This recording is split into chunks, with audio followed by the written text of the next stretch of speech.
வணக்கம் எல்லாருக்கும். Bonjour à tous. J'espère que vous allez bien. நீங்கள் பதிவுகளில் கேட்டிருந்தீர்கள் பசை கொம்பசையை பற்றி. சரியா? பசை கொம்பசை என்றால் இறந்த காலம். நாங்கள் இப்போது நிகழ்காலம் படித்து கொண்டிருக்கின்றோம். அப்போ நாங்கள் அடுத்ததாக இறந்த காலம் படிப்போம். அப்போ அதுவரை கொஞ்சம் பொறுத்திருங்கள். பிறகு அட்வெர்பை பற்றியும் கேட்டிருந்தீர்கள். அட்வெர்பன்னு சொன்ன வினையறி சொற்கள், அதாவது வினை சொற்களை விசேடிக்கிற சொற்கள், அவற்றை பற்றியும் நாங்கள் இன்று பார்க்க இருக்கின்றோம். அப்போ இந்த அட்வெர்பை நான் les mots invariables என்ற தலையங்கத்துக்குள்ள பார்க்கிறேன்.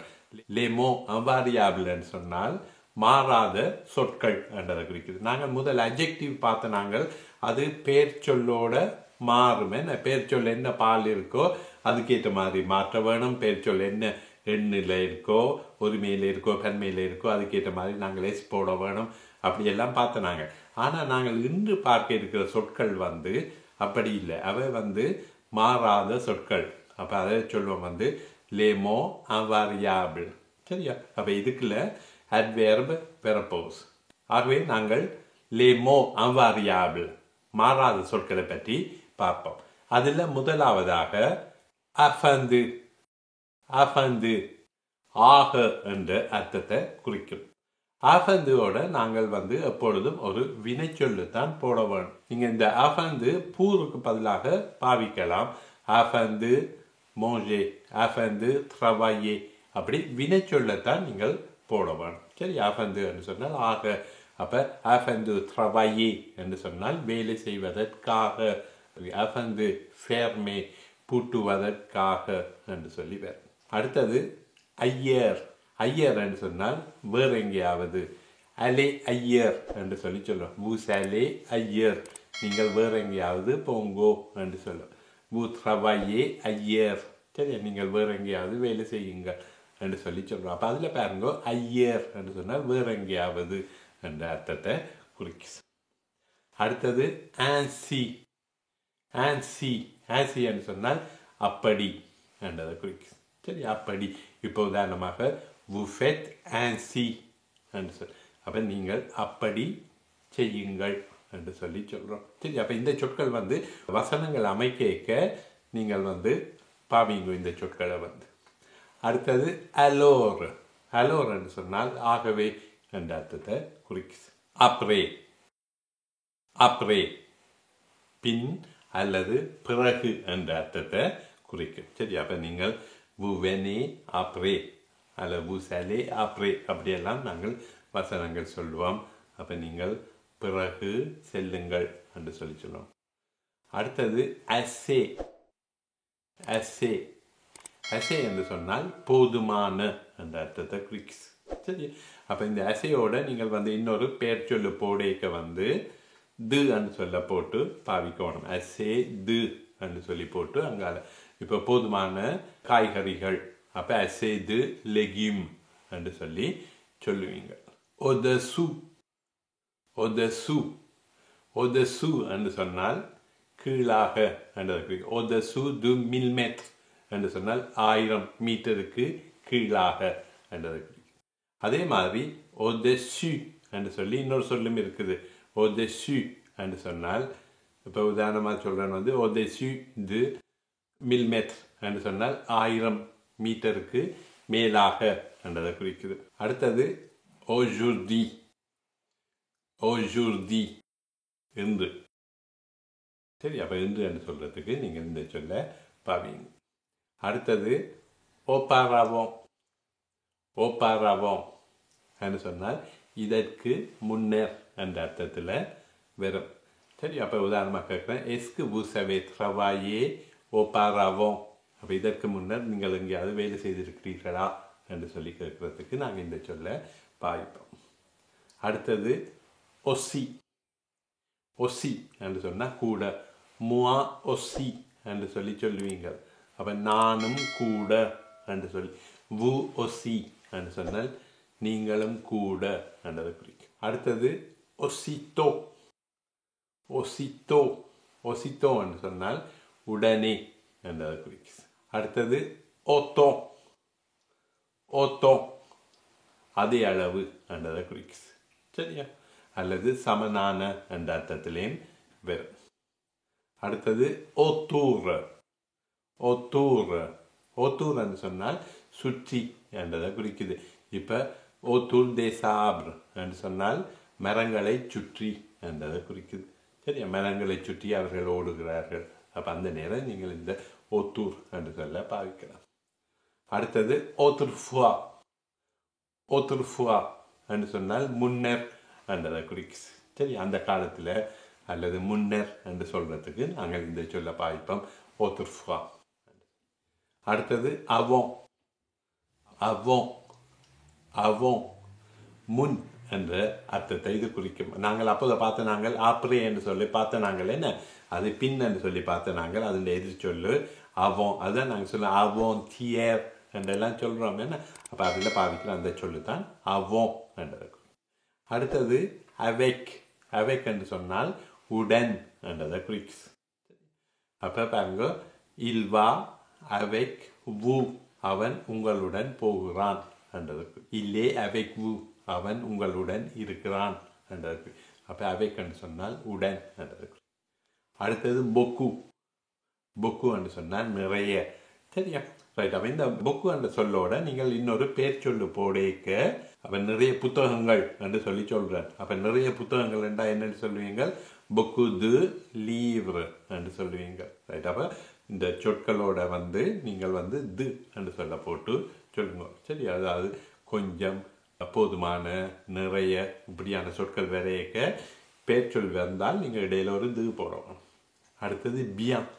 நன்றாக. இந்த சொல்லு உங்களுக்கு தெரியும். சபா பியான் என்றெல்லாம் கேட்பீர்கள். அப்போ அதில் வர பியான் நன்றாக. பியாந்தோ. பியாந்தோ விரைவில் என்றதை குறிக்கும். சரி, அப்போ அதுதான் நீங்கள் சொல்லுவீங்க ஓ ரெவார் அபியாந்தோ என்று சொல்லி சொல்லுவீங்கள் என்ன.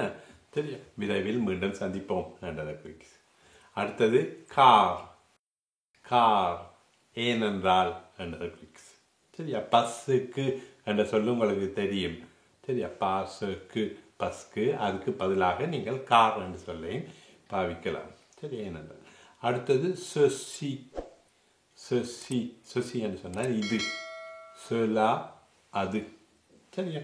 இது அது என்று சொல்றதுக்கு அப்போ சொசி சொலா என்று சொல்ல பாவிப்பீங்க. இந்த சொலா என்று சொல்லித்தான் திரிவடைஞ்சு சா என்று சொல்லி வந்தது என்பது. அடுத்தது சேப்பொந்தம். சேப்பொந்தம் இருந்தாலும். உங்களுக்கு பொந்தம் என்று சொல்லு தெரியும், ஆனால் இது சேப்பொந்தம் இருந்தாலும் என்றதை சொல்லு. இருந்தாலும் என்று சொல்றதுக்கு கணக்க சொற்கள் இருக்குது, அதுல இது ஒன்று. அடுத்தது ஷே. ஷே. ஷே என்று சொன்னால் வீட்டில் அல்லது வீட்டிற்கு என்றதை குறிக்கும். இப்போ தான் இப்போ சொல்றேன் பாருங்க. je suis chez moi என்று சொன்ன அப்போ நான் வீட்டில் இருக்கிறேன் என்றதை குறிக்கும்.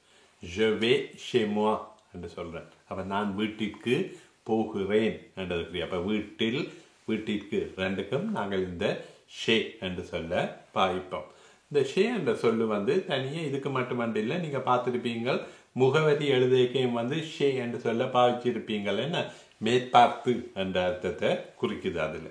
அதே மாதிரி ஷெவே ஷெலு குவாஃபர் என்று சொல்லி சொல்கிறேன். அப்போ நான் சிகை அலங்கார நிலையத்துக்கு போகிறேன் என்றதை குறிக்கும். அப்போ இந்த ஷே என்று சொல்லி தொழில் செய்வர் என்ற இடம் பெறையக்க நீங்கள் அவருடைய தொழில் செய்யும் இடத்தை குறிக்கிறதுக்கு பாவிப்போம். சரியா? அப்போ அதுக்கும் இந்த ஷே என்று சொல்ல பாவிப்போம். நாங்கள் இதை பிறகு பார்ப்போம். அடுத்தது பாருங்க, கொம்ம. கொம்ம. கொம் என்று சொன்னால் போல என்றதை குறிக்குது. சரியா? அப்போ கொம் வு என்று சொன்னால் என்ன அர்த்தம்? உங்களை போல என்றதை குறிக்குது. கொம் இயர் என்று சொன்னால் நேற்று போல என்றதை குறிக்குது. அவ்வாறே நீங்கள் கொம்சி கொம்சா என்று சொல்லி சொல்லுவீங்கள் என்ன. அப்படி இப்படித்தான் என்று சொல்லி சொல்றதுக்கு பாய்ப்பியல் அந்த கொம் தான் இது. அடுத்தது கொமோ. கொமோன்னு சொன்னால் எப்படி என்றதை குறிக்கும். அதுதான் நீங்கள் கொமோ சபா கொமோ தலைவு அப்படி என்றெல்லாம் கேட்பீங்கள். அதில் வர எப்படி என்றதை குறிக்கிறதுக்கு கொமோ என்று சொல்ல பாய்ப்பீங்க. சரி, அப்போ இந்த சொற்கள் les mots invariables என்று சொல்லுவோம். மாறாத சொற்கள். அவை பெயர் சொற்களோடையோ வினை சொற்களோடையோ ஒன்றுக்கும் மாறாது. இவை அப்படியே இருக்கும். இவற்றை நீங்கள் பாடமாக்கி வச்சுக்கொள்ளுங்கோ. அப்போ இந்த மாறாத சொற்கள் வந்து ரொம்ப சுலபமானவை. அப்போ நீங்கள் வந்து பேசும்போது, எழுதும்போது, கட்டுரைகள் எழுதும்போது இந்த சொற்களை பாவியுங்கோ, பாடமாக்கி வச்சுக்கொள்ளுங்கோ. சரி, அப்போ இந்த சொற்கள் உங்களுக்கு ரொம்ப உதவியாக இருக்கும். சரி, அப்போ இந்த தொடர்ச்சி வந்து இன்னும் இந்த சொற்கள் உள்ளன. இதன் தொடர்ச்சியை நாங்கள் அடுத்த வகுப்பில் பார்ப்போம். பல பேர் கேட்டிருந்தீர்கள் எமது பாடசாலையில் என்னென்ன வகுப்புகள் நடைபெறுகின்றன என்று. அப்போ அதற்கான விளக்கம் சொல்கிறேன். பாருங்கள், நாங்கள் வந்து மொயன் செக்ஷன், கிராண்ட் செக்ஷன், பிரிமேர், அதாவது CP, C1, C2, CM1, CM2 மற்றும் வகுப்புகள் செய்கிறோம். அடுத்து காலேஜ், அதில் 6e, 5e, 4e, 3e இந்த வகுப்புகள் நடைபெறுகின்றன. அத்துடன் லீசேயில் வந்து நாங்கள் செகண்ட், பிரிமியர், அடுத்தது டெர்மினால் இந்த வகுப்புகள் நடைபெறுகின்றன. அத்துடன் ப்ரிப்பா வகுப்புகளும் நடைபெறுகின்றன. பிரான்சில் அண்மையில் வந்தவர்களுக்கும் பிரெஞ்சு படிக்க விரும்புபவர்களுக்கும் நாங்கள் டில்ஃப், delve A1, A2, B1, B2 வகுப்புகள் நடைபெறுகின்றன. அதற்கான பரீட்சைக்கு நாங்கள் தயார் செய்கிறோம்.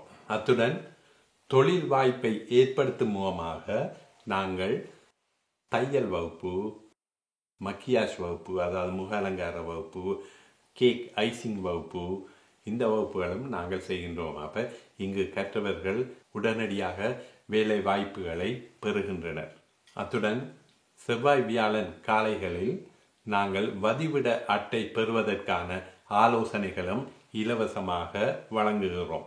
உங்களுடைய கலைஞானத்தை கூட்டுவதற்காக நாங்கள் மிருதங்கம், ஓகன், வயலின், சங்கீதம், நடனம் போன்ற வகுப்புகளும் நடாத்துகிறோம். அத்துடன் உடல் உள நலத்திற்காக நாங்கள் யோகா வகுப்புகளும் நடத்துகிறோம். உங்கள் ஆதரவுகளை சப்ஸ்கிரைப் செய்வதன் மூலம் நீங்கள் தெரிவிக்கலாம். எங்களுக்கு அது ஊக்கத்தை தருகிறது. இந்த பாடம் பற்றிய உங்களுடைய எண்ணங்களையும் கருத்துக்களையும் கமெண்ட்ஸில் பதிவிடுங்கள். பிடித்திருந்தால் லைக் பண்ணுங்கள், ஷேர் பண்ணுங்கள், சப்ஸ்கிரைப் பண்ணுங்கள். நான் உங்கள் Prahladan. Au revoir, à la prochaine.